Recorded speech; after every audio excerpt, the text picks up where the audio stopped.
اعتکاف ورونو چې کوم ورونه اعتکاف کوي نو کله چې د شلمه روزه وسی او د 21 د شلمه د 21 چې شروع کیږي نو بعضی دوه قول دي کې یو د جمهور علماو قول دی هغه وی چې کله د شلمه ورځي ختم شي او د مازیګری شي نو دغه وخت کې به معتکف خپل د اعتکاف زیتن نوځي او بعضی علما وی چې نه د سار منځو کې خو غوړه دار که سار منځو کې او نه نوځي دا خو ډیره اولاده او کچیرته د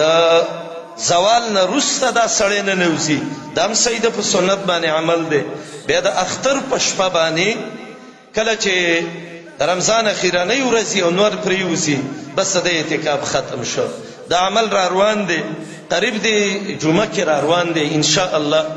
الله دې موږ او تاسو له توفیق د اعتکاف راکړي بل ورونو چې کوم ورونه اعتکاف کوي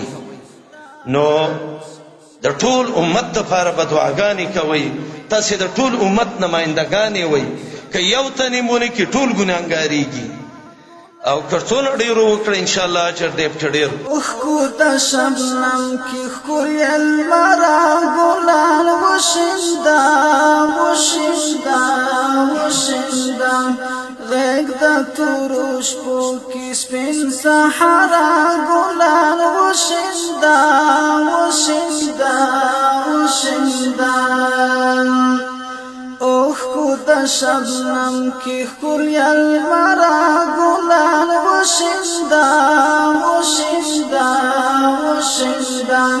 غیږ د تورو شپو کې سپین صحرا ګلان وشنده